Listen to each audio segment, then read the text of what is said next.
está definida a data para o vestibular de inverno da Universidade de Passo Fundo. No dia 29 de junho, milhares de candidatos devem realizar a prova que seleciona novos universitários.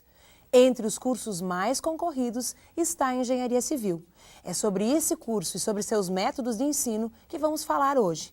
Estão conosco no estúdio o professor do curso, Zacarias Chamberlain, e o ex-aluno Eduardo Pasquetti, hoje doutor em estruturas.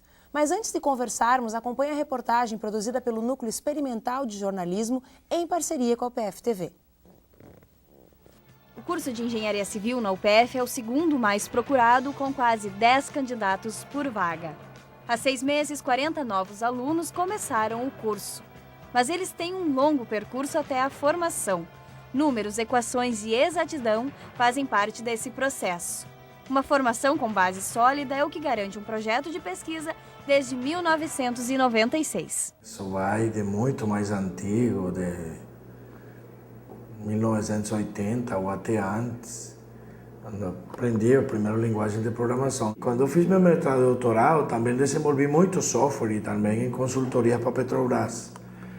Aí com tudo isso aí, lá pelos anos 95, pensei, por que eu não vou começar a desenvolver uma porção de software? O projeto de pesquisa Ferramentas Computacionais para o Ensino de Estruturas foi pioneiro no estudo e prática.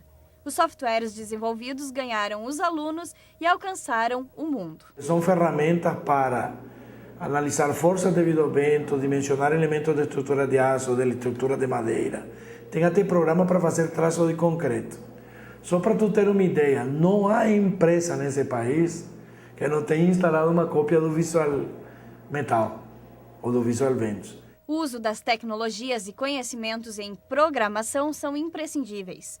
Eduardo que o diga, teve no conhecimento aprendido através de softwares a base para outros tantos que usa como profissional. Então eu estou numa equipe que também só tem engenheiros lá trabalhando e a gente faz software para engenharia naval. Então eu mudei um pouquinho de área, né? Não trabalho com projetos de estruturas assim, engenharia civil, né? Mas eu uso meus conhecimentos que eu aprendi na faculdade e na pós-graduação no software. Todo mundo que se envolveu nesse produto, com esse programa aqui, ou é doutor ou é mestre, ou está terminando o doutorado. É uma coisa que te faz ir para algum lugar para crescer mais. Do disquete ao CD e hoje ao download online, sem nunca deixar de ser gratuito. A conversa continua no estúdio sobre as dimensões que os softwares do projeto ganharam ao longo dos anos. Professor Zacarias, quando é que começou essa sua relação com a produção de software? Porque a gente fica pensando, um engenheiro civil está preocupado com a construção de prédios. Quando é que se para pensar em ferramentas que possibilitem o ensino e que façam esse casamento de tecnologia e engenharia civil? Primeiro, eu acho que merece um esclarecimento que a engenharia civil, a construção do prédio apenas é 1% do escopo da atuação do engenheiro civil. O engenheiro civil, na verdade, até talvez para que o público entenda, ele é alguém que esteja preocupado com a infraestrutura desde a cidade e de muitas mais coisas que quase ninguém sabe, né? O fazer edificações talvez esteja mais associado com o arquiteto do que conosco, porque a gente é responsável pela pista dos aeroportos, pelos portos, pelas estradas, pelas pontes, pelo sistema de abastecimento de água, pelo sistema de tratamento, pelo sistema de esgoto, pelo sistema de tratamento de esgoto, por sistemas físicos e estruturais para transmissão de energia elétrica, por barragens, por aí para parar, né? Porque tem mais coisas. Além disso, o desenvolver software é uma coisa que é natural, é uma coisa que sempre foi parte dos cursos de engenharia. Quando foram criadas as primeiras linguagens de computação que não tinham nem telos computadores, que eu ainda sou dessa época, se trabalhava já primeiro com Assembler, depois apareceram os primeiros linguagens comerciais, depois do Assembler veio o COBOL e o RPG, e em terceiro lugar veio o Fortran, que era o Formula Translation. Mas então, para que o público em casa que não conhece entenda, eram cálculos. Sim. Era quase como uma espécie de supercalculadora. Era. Não tinha essa relação com a imagem como a gente viu na reportagem. Que hoje tu executa uma operação e essa imagem se era projeta. bem, não tinha nem como tu visualizar, tu só visualizava no papel. Então tu vê, um dos primeiros linguagens de programação é o Fortran, que ainda até hoje existe, e era uma linguagem específica para desenvolver não só aplicações de engenharia, mas em física, química e ciências, que de exatas não tem nada, são aproximadas, como tudo no mundo aproximado, só a natureza que é perfeita.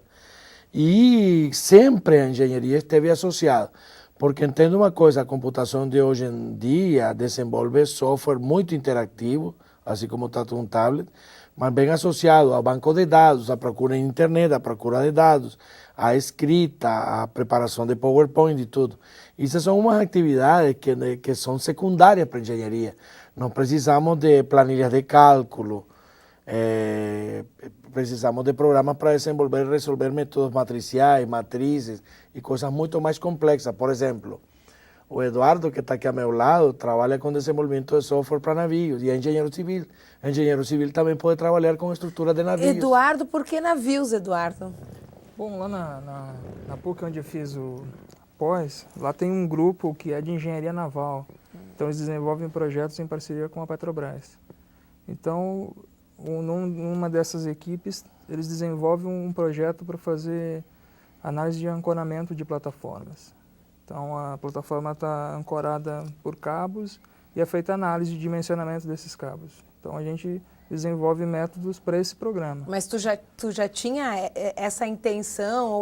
Porque às vezes a gente escuta as crianças falarem, inclusive a televisão trabalha muito com esse estereótipo, né? Da criança que quer construir navio, que quer construir portos, que quer trabalhar com...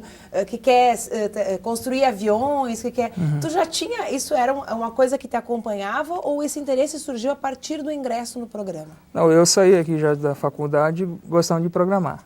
Então, lá eu procurei o TechGraph, que é um laboratório lá de computação gráfica, e aí surgiu o convite, né? Eu aceitei entrar na equipe, começar a trabalhar e deu certo. E tu fez parte dessa pesquisa aqui na UPF, em que período?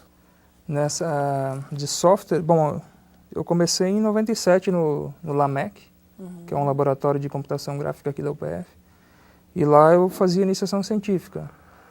Agora, esse projeto dos softwares educacionais foi em 99 que eu participei, né? Foi durante o ano de 99. Agora, professor, o professor Zacarias, esses softwares que eu tenho aqui em mãos, inclusive, né? Eles são só para o processo de ensino ou eles podem ser utilizados pelos profissionais do mercado? Não, ele é um sistema que serve para ensino, mas para uso dia a dia profissional. Aí, por exemplo, Visual Ventus, que é um programa que tem mais de 11.000 usuários registrados. 11.000 usuários 11.000 usuários registrados em diferentes países de Latinoamérica e Europa. Se conseguirem entender português, porque o vento tem duas coisas, aerodinâmica e meteorologia. Se tu tiver a tua meteorologia, a outra parte do programa tu pode usar, porque são coeficientes extraídos de resultados de túnel de vento, que foram muitos feitos na Federal do Rio Grande do Sul. Mas assim, esses softwares são usados até profissionalmente até hoje. Eu recebo e-mail de, por favor, me explica alguma coisa e tudo, e continuam a ser usados, né? E eles são gratuitos ou eles são pagos? Continuam sendo totalmente gratuitos. Originalmente, a única maneira, não tínhamos a facilidade que tínhamos de ter construído o site. O site veio mais tarde. Então, aí, primeiro foram desenvolvidos, e para ter alguma propriedade, como livros com ISBN, porque o ISBN, que é o número internacional de referência de livros, né? Para livros, né? Mas isto existe um para software? O ISBN pode ser usado também para software. Ele tem ISBN. E, ao mesmo tempo, eu entrei com pedido de patente industrial, na verdade, registro de software, junto ao INPI, Instituto Nacional de Propriedade Industrial. Então, 2 desses softwares têm registro do INPI, que, aliás, eu considero, os 2 registros são muito lindos, não trouxe aqui, tem em casa bem guardadinho, que tem 50 anos de validade, né? Parece que é um diploma, na verdade, aqueles foram meus 2 diplomas de formação em meu hobby de programação de computadores. E graças a esse software eu fiquei mais conhecido, porque eu trabalho muito na área de estrutura metálica. aliás, sou um consultor e trabalhei na definição das normas de estruturas metálicas de perfil laminado, soldado e formada fria brasileira. E trabalho também em comitês de estudo internacionais para as normas americanas e outras coisas. Eduardo, quando tu trabalhasse com o professor, esses softwares estavam sendo criados. Tu chegou a fazer uso deles em sala de aula como aluno? Não, a gente não usou em sala de aula. Durante Ainda? o ano de 99, a gente desenvolveu o software, que foi acho que foi o primeiro, né, professor? O Visual Barras. É. Professor, ao usar esses softwares hoje em sala de aula, o senhor nota uma melhor compreensão dos alunos do processo? Olha, houve até uma mudança, eu poderia até me atrever a dizer que até primeiro local no Brasil e mundial na forma de desenvolver software para engenharia. Antes do Visual Barra, do Visual Metal e do Visual Ventus, os programas eram caixas pretas, como são os programas para qualquer usuário comum que vocês. Esses programas partem do princípio que alguns têm os passos específicos a seguir para como aprender e desenvolver. E alguns até têm acompanhamento e te vão explicando o que fazer. Alguns deles... São super didáticos. Exatamente, teve essa mistura, mas também pode ser diretamente usado por um profissional. Agora, tem programas, o Visual Vento, por exemplo, é usado na disciplina de estruturas de aço e estrutura de madeira da UPF. Eu acho que em quase todas as faculdades do Brasil. E você ensina a teoria, ensina ele a fazer a mão e depois mostra que existe uma coisa que faz de maneira mais rápida os cálculos, mas ainda você tem que pensar muito. Passar pelo processo de Na como verdade, é que se constrói na verdade, o raciocínio. software te permite calcular mais rápido, mas o necessário raciocínio, a escolha definitiva, você tem entre diferentes soluções e uma solução vai ser melhor que a outra. Ainda não há software que te dê a melhor solução para tudo. É como tu, por exemplo, tu és jornalista, né? Isso. Tu escreve um texto, tu volta a ler. Se tu continuar avaliando, tu passa a vida toda e nunca publica nada, porque sempre vai ir um erro. Eu já publiquei vários livros, não sei quantos artigos e coisas. Aí tu vê de anos depois e tu se arrepende do que tu escrevia, porque diz que mal que eu escrevi. Acho que o mais bacana disso é para o nosso espectador entender que, embora o aluno de engenharia faça uso do software, ainda assim é necessário que ele compreenda o processo de como é que se constrói. E que um dia, se ele não tiver o recurso do software, ele ainda consiga fazer o processo e obter um excelente ou um bom resultado. Bom, nós vamos voltar para falar um pouquinho mais desse processo. Vamos falar da aplicação desses softwares para equipamentos mais de mobilidade, como celulares e tablets. E vamos falar quais são os próximos passos, para onde é que essa pesquisa está caminhando hoje. A gente volta já já.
Hoje em dia, quem não souber fazer uso das tecnologias e dos recursos de programação será um escravo de quem as domina.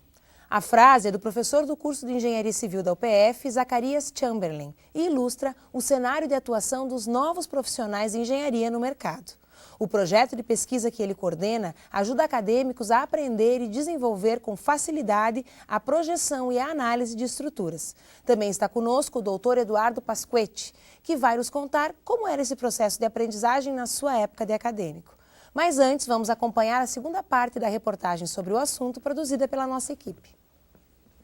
Quem passa pode não notar, mas as estruturas de madeira, metal, aço e concreto sustentam este universo. Em relação à computação, a UPF cresceu muito, não em combinação com outras forças, né? Porque foi criada a Polo Sul, que é aquela que desenvolve software. Então, muitas iniciativas na área de gestão de empresa, banco de dados, foram criadas, foram desenvolvidas, foram incubadas várias empresas e foram para frente. Mas, por exemplo, nós deveríamos trabalhar muito mais em desenvolvimento de software para ensino. Os softwares desenvolvidos, intitulados eTools e divididos por aplicabilidade de análise, determinam cálculos para aprendizagem passo a passo. Eles servem para análise matricial de estruturas, servem para ensinar estruturas de aço, servem para ensinar força devido ao vento. Ele é usado em quase toda a faculdade do Brasil para ensinar isso. Esses passos intermediários que os programas, até então que eu conhecia, não mostravam. Eles só mostravam os resultados, que eram deslocamento. Faltando 3 anos para completar 2 décadas de pesquisa, o projeto continua avançando com outros 5 novos softwares quase prontos. E a próxima fase do eTools, criar as aplicações que já estão quase prontas para iPad e para Android. Agora a entrevista continua sobre os desafios, não só que a pesquisa tem pela frente, mas também do mercado de trabalho. Eduardo, antes da gente falar dos desafios futuros, eu queria perguntar. Bom, hoje os alunos têm essa facilidade de poder utilizar softwares que você ajudou a criar. Mas como é que se aprendia isso que eles aprendem hoje com os softwares na tua época de estudante, onde não existiam essas possibilidades? Bom, na minha época era quadro e papel.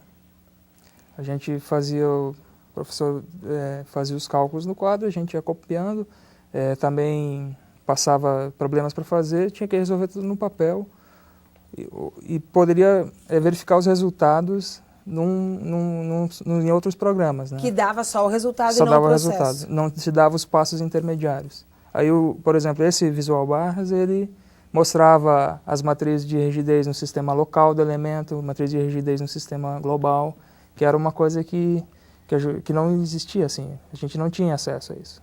Com o programa, isso ficou... Na verdade, o programa acabou ampliando as possibilidades de aprendizado do que os outros softwares que eram aplicados no mercado não tinham. Mas, professor, nós estávamos conversando uma coisa aqui no intervalo bem interessante que eu acho legal a gente compartilhar com o público. A dimensão do trabalho do engenheiro e como os erros podem provocar grandes problemas, né, na vida das pessoas, inclusive. E aí, o senhor estava contando para nós que a maior parte dos erros é do mau uso de softwares, é isso? Bom, na mera verdade, hoje em dia existem muitos softwares, não só para estruturas, existem para muitas coisas. O que acontece é que os softwares são algoritmos, isto é, uma série de operações que têm uma certa ordem para acontecer e existe uma frase que é do tempo do início da computação que chama-se GIGO, Garbage In, Garbage Out, traduzindo. Se você entrar com lixo, vai sair lixo. Embora hoje, com algum lixo bem tampado por alguns anos, podemos obter gás e esse gás vira energia elétrica. Mas na computação, se os seus dados são errados, os resultados automaticamente estão errados. E não é a culpa do software, é da pecinha atrás do computador. Exatamente, da pecinha não, a vezes a peça é bastante grande, assim que nem eu, volumetricamente. Mas assim, a Sociedade Americana de Engenheiros Civis vem pesquisando esse tipo de coisa e as porcentagens são muito altas. Até as próprias normas nos seus sistemas semi-probabilísticos de dimensionamento, de cálculo e de verificação de peso, tem uma parte de porcentagem nesse coeficiente de segurança que toma em conta a má estimação das ações. As ações seria, digamos, a ocupação que nós vamos dar para aquilo, ou como que nós vamos fazer esse número de pessoas que vai circular lá por dentro. Por exemplo, ou se for um reservatório, quantos litros e quanto tudo isso aí. O que acontece? O fato de ter os computadores não nos retira a responsabilidade, e isso por questões legais. Você não vai nunca poder botar a culpa num programa e nunca vai poder botar a culpa em um livro que tu interpretou errado. Não pode fazer isso. A responsabilidade, para isso é que existe um título profissional autorizado por uma universidade reconhecida, assim como a UPF, com qualidade, com professores, com tudo, para que tu dê um parecer, ou tu crie uma coisa, ou tu crie um projeto que vai ser construído e tenha uma certa validade perante a sociedade. E no caso de uma atitude ou no profissional descuidado, irresponsável, o dano pode ser a vida das pessoas. Como nós vimos recentemente. Não, é perigoso dizer, mas é grande a responsabilidade que tem um engenheiro, como eu te disse, engenheiro civil, o campo é bastante amplo de trabalho. Então imagina uma ponte que não foi calculada, totalmente prestado os limites, ou seja, quando vai ter maior tráfego, o tráfego mais pesado. Aí, digamos, entre Santa Catarina e Rio Grande do Sul, tem 3 ou 4 grandes pontes para transportar a mercadoria. Tu não sabe o desastre que dá que 4 pontes de pronto falhassem entre Santa Catarina e Rio Grande do Sul. Nos ia afetar por talvez meses, ia ter que entrar o exército com pontes temporárias e tudo, para poder resolver o tráfego de mercadoria que vem do Chile, que vem da Argentina e tudo. Então tem gente que tem que ter muito cuidado com isso. Eu ia perguntar para o Eduardo, na hora de tu projetar alguma coisa, essa responsabilidade pesa como engenheiro? Eu não faço projetos, mas eu desenvolvo métodos computacionais e programo esses métodos. Mas eu digo como um profissional, né? Sim. Os profissionais que se formam, esse peso dessa responsabilidade passa pela cabeça dos acadêmicos? Bom, eu acredito que, como o cara já sai, o aluno sai ciente da responsabilidade, ele sempre vai verificar as coisas que ele faz, que ele está assinando, os cálculos, os resultados que ele obteve. Eu também faço isso. Quando eu vou programar, eu verifico, faço testes para ver se está tudo funcionando de acordo, né? Ok. Professor, bom, pensando nessa realidade e também pensando no avanço do ensino, nas novas ferramentas, não só software, mas hardware, né, que os alunos acabam adotando para trabalhar, nós temos uma caminhada no tablet. E também para celulares, não, só para tablets. Não, na mera verdade é o seguinte, não há diferença entre tablets e celulares. A única diferença é o tamanho da tela. Na mera verdade, agora quem está te falando é um pesquisador de educação e engenharia. Por pura coincidência, eu sou membro da Associação Brasileira de Educação e Engenharia e sou editor da revista de Ensino e Engenharia Brasileira. E sou membro da Sociedade Americana de Educação e Engenharia e membro do Conselho Editorial do Jornal Educação e Engenharia Americano, com 102 anos de existência. Então vou te dizer o que é que nos espera do futuro. A sala de aula está morta e o professor, como ele existe, já morreu. Ou seja, nós estamos agora dando aulas de história em todos os cursos.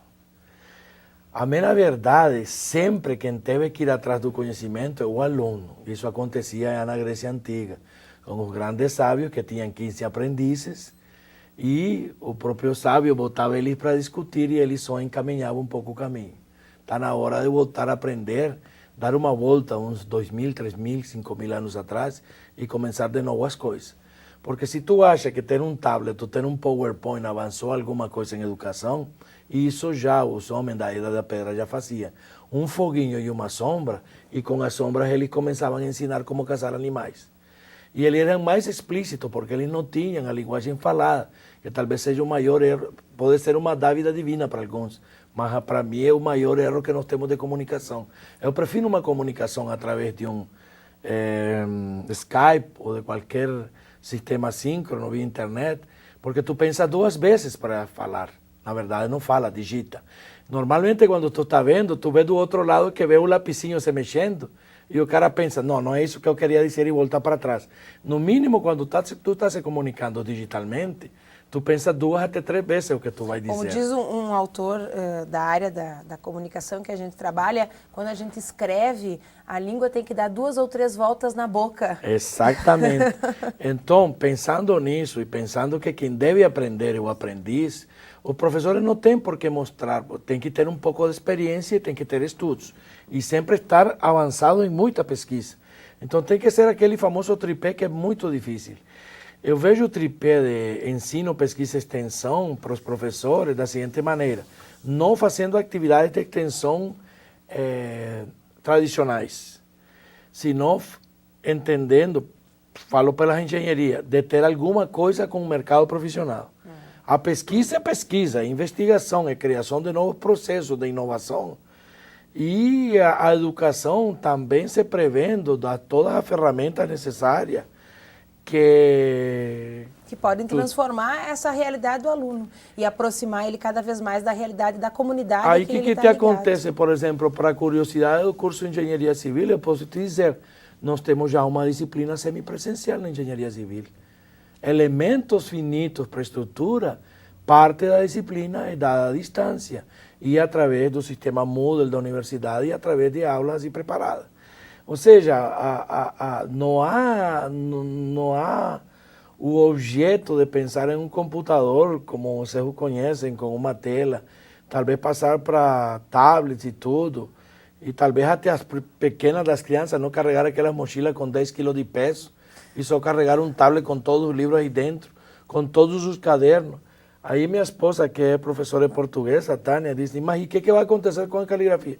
Vai precisar, porque os programas já que têm de interpretação de texto, interpretam a boa letra, a má letra não interpreta. Bom. Ou seja, automaticamente estão forçando para melhorar.